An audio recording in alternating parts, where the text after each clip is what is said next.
علی بھائی اگلا سوال ہے، سیدنا مولا علی رضی اللہ عنہ و علیہ السلام کے دست راست اور مشہور کمانڈر حضرت مالک اشتر سے متعلق یہ معلوم کرنا تھا کہ وہ صحابی ہیں یا کتابی، اور ان سے متعلق جو متضاد معلومات پائی جاتی ہیں، مثلا ایک طرف تو سیدنا علی کے منظور نظر اور دوسری طرف قاتلین عثمان کے سرغنہ، اس حوالے سے صحیح تاریخ کی روشنی میں حضرت مالک اشتر کے متعلق آپ کا کیا موقف ہے؟ دیکھیں جی، مالک اشتر رحمہ اللہ تعالیٰ تابعین میں سے ہیں۔ انہوں نے نبی علیہ السلام کے مبارک زندگی کے اندر اسلام قبول کر لیا تھا، لیکن ان کا سٹیٹس ویسے کرنے والا ہی تھا، نبی علیہ السلام کے قدموں میں حاضر نہیں ہو سکے۔ کئی ایک لوگ ہیں جنہوں نے رسول اللہ کی زندگی میں ایمان قبول کیا، لیکن دور دور کے علاقوں میں تھے، ان کو موقع نہیں ملا یا ٹائم شارٹ تھا، وہ پہنچ نہیں سکے۔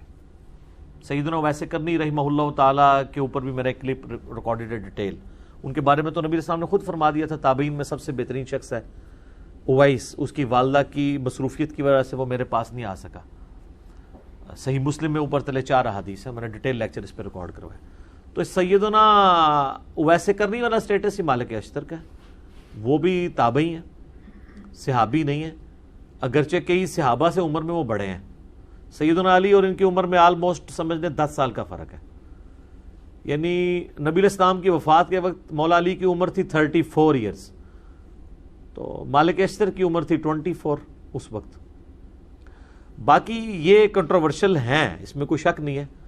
سر جتنے بڑے بندے ہیں نا تاریخ میں، وہ ہمیشہ کنٹروورشل رہے ہیں، کیونکہ بڑے بندے جب ہوتے ہیں تو ان کی دشمنیاں اور دوستیاں بھی بڑے لیول کی ہوتی ہیں، تو ان کے حاسدین بھی بڑے لیول کے ہوتے ہیں۔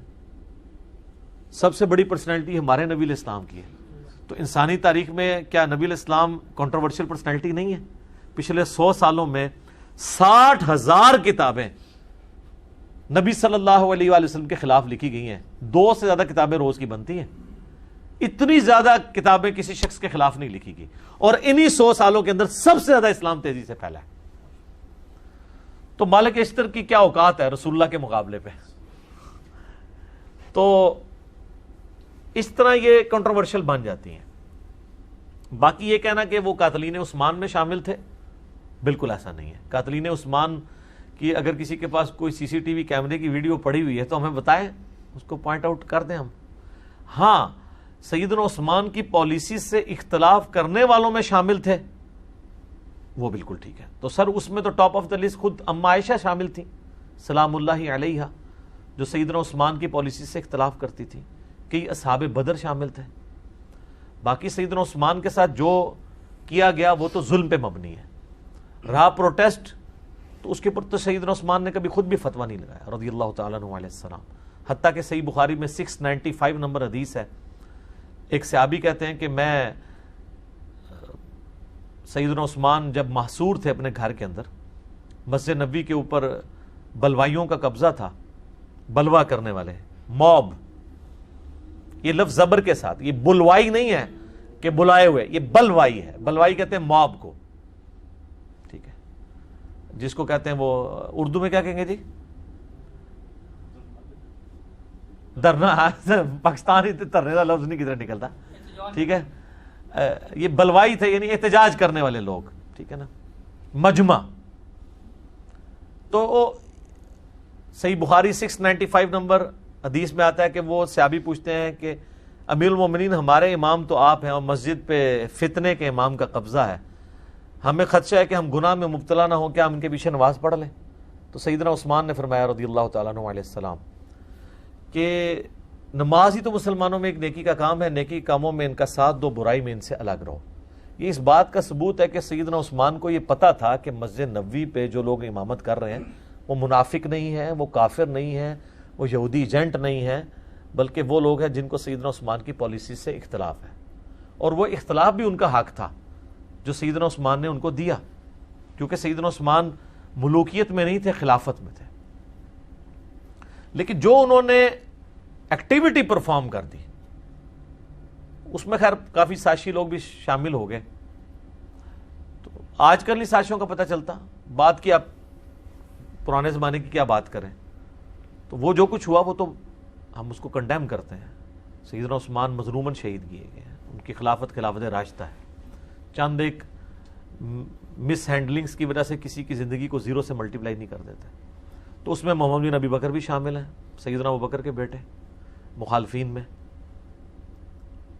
تو قاتلین کا تو کسی کو نہیں پتا. خود مالک اشتر سے جب پوچھا گیا تو انہوں نے ہمیشہ انکار کیا. آپ اہل سنت کی جتنی بھی تاریخ ہیں وہ اٹھا کے دیکھیں, ان کے بارے میں یہ والے اقوال بھی ملتے ہیں. اگر ان کی مخالفت میں ملتے ہیں تو یہ کہیں نہیں ملتا کہ انہوں نے قتل کیا ہے, ورنہ سیدنا علی رضی اللہ تعالیٰ عنہ کبھی ان کو اپنے قریب نہ رکھتے. ٹھیک ہے, اور آخری وقت تک, موت تک وہ سیدنا علی کے ساتھیوں میں شامل رہے ہیں. سیدنا علی سے پہلے وہ شہید ہوئے ہیں. ان کو عمرو بن عاص رضی اللہ تعالیٰ عنہ نے زہر دے کے قتل کروایا تھا, کیونکہ محمد بن ابی بکر سے مصر کی جو حکومت ہے سنبھالی نہیں جا رہی تھی. تو سیدنا علی نے کہا کہ تم واپس آ جاؤ, میں مالک اشتر کو بھیج رہا ہوں, کیونکہ وہ بہت دلیر آدمی تھے. جنگ صفین میں, جمل میں ان کی بہت بڑی کنٹریبیوشنز ہیں. سمجھ لیں ناقابل شکست کمانڈر تھے حضرت علی کے. وہ راستے میں ان کو دھوکے سے وہ شہد پلا کے مہمان نوازی کر کے ان کو قتل کر دیا گیا. شیعہ کے ہاں یہ بہت رسپیکٹیبل پرسنالٹی ہیں. شیعہ نے ان کے اوپر باقاعدہ, ایران والوں نے فلم بنائی ہوئی ہے مالک اشتر کے اوپر, ان کی زندگی فلم آئی ہے, وہ آپ دیکھ سکتے ہیں. تو ہمارے ہاں تو یہ ہے کہ اہل سنت کے ہاں یہ ملتا ہے کہ حضرت علی کے دستے راست تھے, تابعین میں شامل ہیں, صحابی نہیں ہیں. اور جن لوگوں نے سیدنا عثمان کی پالیسی سے اختلاف کیا ان میں وہ top of the list personalities میں سے تھے. آپ کو پتہ ہے نا, وہ صحیح مسلم میں آتا ہے کہ حضرت عثمان کا منہ بولا تو نہیں کہنا چاہیے, وہ ستیلا بھائی تھا عقبہ ابن ابی معیط کا بیٹا ولید ابن عقبہ, اس کو گورنر لگایا ہوا تھا کوفہ کا, اور وہ اس نے صحیح مسلم میں آتا ہے شراب پی کے نماز پڑھائی. میں نے کربلا والے ریسرچ پیپر میں یہ حدیثیں ڈالی ہیں. سیدنا عثمان کی شہادت کے اصلی اسباب کیا ہیں, جعلی اسباب نہیں جو حکمرانوں نے لکھ دی ہیں تاریخ کے اندر, اصلی اسباب جو احادیث کی روشنی کے اندر ہے. تو وہ اس نے نماز پڑھائی اور بعد میں پوچھتا ہے کہ جی میں نے کتنی, 2 پڑھائی ہیں, 4 پڑھائی ہیں. لوگوں نے کہا تو نے تو مطلب نماز ہی غلط پڑھائی ہے. وہ کہتا ہے میں پھر پڑھا دینا. پھر وہ شکایت پہنچی. بخاری میں بھی حضرت عثمان کے چیپٹر میں اس کا کچھ حصہ موجود ہے. حضرت عثمان نے کہا میں سن رہا ہوں کہ لوگ کہہ رہے ہیں کہ یہ رشتہ داری کا خیال رکھ رہے ہیں تو میں اس کو سزا دوں گا. تو مسلم شریف میں ذرا ڈیٹیل ہے کہ سزا دلوائی اس کو کوڑوں کی. اب حضرت عمر نے وہ کوڑے 80 کر لیے تھے جب شراب لوگ زیادہ پینا شروع ہو گئے تھے, کیونکہ وسعت ہو گئی تھی, وظیفے لگے ہوئے تھے, تو شراب کا معاملہ بڑھ گیا. حضرت ابوبکر صدیق رضی اللہ تعالیٰ عنہ کے دور میں 40 کوڑے شرابی کو لگائے گئے. تو آپ اس مسلم شریف میں حدیث ہے, سیدنا علی جو ہے وہ اپنے بیٹے حسن ابن علی سے کہتے ہیں کہ اٹھو اسے کوڑے لگاؤ. تو وہ کہتے ہیں کہ جو ان کی میٹھی کھاتا ہے وہی ان کی کڑوی چکھے. ایسے حکمران ہم پہ مسلط کرتا ہے تو ہم کیوں اس کو ماریں, بنو ہاشم سے یہ لوگ دشمنی کریں گے. تو حضرت حسن اپنے باپ کی بات بھی نہیں مانتے. اب یہ بڑا گہرا جملہ ہے, وہ آپ شہادت عثمان کے اصلی اسباب میرا کلپ بھی یوٹیوب پہ دیکھ لیں. خیر پھر ایک اور ساتھی کو سیدنا علی کہتے ہیں, تو وہ 40 جب کوڑے ہوتے ہیں تو حضرت علی کہتے ہیں بس. حضرت عمر 80 لگواتے تھے, مجھے دونوں بہتر لگتے ہیں لیکن 40 زیادہ بہتر ہے.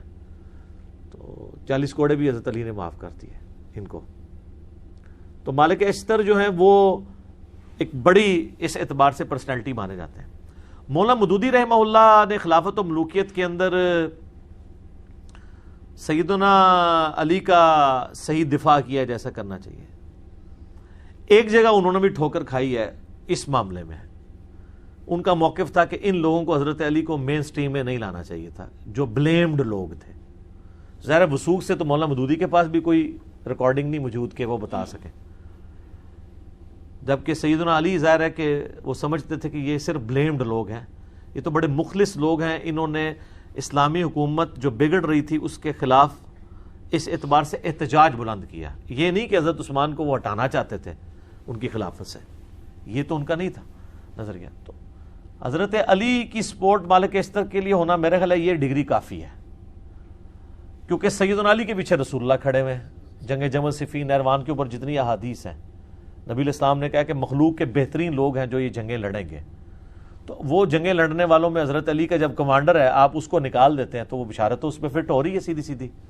ویسے تو یہ کبھی سمندری جہاد والی فٹ کر دیتے ہیں کسی کے اوپر، کچھ کر دیتے ہیں، کبھی قسطنطینیہ والی پکڑ کے کسی کے اوپر لگا دیتے ہیں، تو ادھر نہیں لگتی ہیں، ادھر بھول جاتے ہیں اور وہ پراپوگنڈا کرتے ہیں. وہ اس لیے صرف کہ، اور یہ ان کے بیٹے بھی پھر سیدنا حسین ابن علی کے ساتھ مخلص تھے.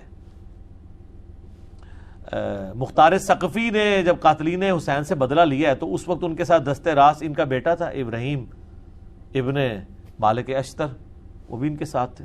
یہ یعنی نخی قبیلہ جو ہے وہ بڑا جاندار قبیلہ تھا، جنگجو لوگ تھے. اور ابراہیم نخی جو ہے وہ تابعی، ان کی عمر 46 ایئرز ہوئی ہے ٹوٹل. 50 ہجری میں پیدا ہوئے ہیں، 96 ہجری میں فوت ہو گئے. بخاری مسلم کے راوی ہیں، امام حنیفہ کے دادا استادوں میں شامل ہیں. ان کا المعجم الکبیر طبرانی میں قول موجود ہے نا کہ بالفرض اگر میں قاتلین حسین میں شامل ہوتا اور اللہ تعالیٰ قیامت کے دن مجھے معاف بھی کر دیتا اور میں جنت میں بھی داخل ہو جاتا، پھر بھی میں جنت میں رسول اللہ کا سامنا نہ کر سکتا کہ کہیں حضور مجھے پوچھ ہی نہ لیں کہ تو قاتلین حسین میں شامل تھا. حالانکہ اللہ معاف کر چکا ہوا ہے، پھر بھی جن لوگوں کو معاملے کی سینسٹیوٹی کا پتہ ہوتا ہے نا، وہ ڈرتے ہی رہتے ہیں. تو یہ ابراہیم نخعی یہ بھی اسی قبیلے سے تھے. تو مالک اشتر کے بارے میں جی ہمارا یہ موقف ہے. باقی ان کو سیدنا علی کے جو باقی جانثار صحابہ میں سے تھے، جو ساتھیوں میں سے، ان کے لیول پہ تو نہیں اب کوئی کہ عمار بن یاسر کے مقابلے پہ تو نہیں ہم انہیں مانتے. نہ کبھی مالک اشتر یہ جرت کریں گے کہ وہ کہیں کہ میں عمار بن یاسر کے مرتبے کا ہوں. وہ تو ظاہر ہے رسول اللہ کی صحبت یافتہ تھے، ان کے ساتھ ہم کمپیئر نہیں کر رہے. ہم باقی لوگوں کے ساتھ کمپیئر کر کے ان کی ایک بہادری کو اور حضرت علی کے ساتھ جو ان کی مخلص ساتھی کے طور پہ رہے ہیں، ہم ان کی ریگارڈ کرتے ہیں، ان کی دل سے عزت کرتے ہیں. باقی ان کے بارے میں جتنے جھوٹے بلیم ہیں تو وہ سر تاریخ میں آپ کو اس طرح کی پرسنالٹیز کے بارے میں آپ کو کیا کیا باتیں نہیں ملتی ہیں. جب اس کو ڈیپ ڈک کیا جائے تو کیا سے کیا باتیں بن جاتی ہیں. تو صرف اس طرح کے دعووں کے اوپر کسی کے اوپر کوئی فتویٰ نہیں لگا دینا چاہیے. ٹھیک ہو بیٹا؟ ٹھیک، جزاکم اللہ خیر.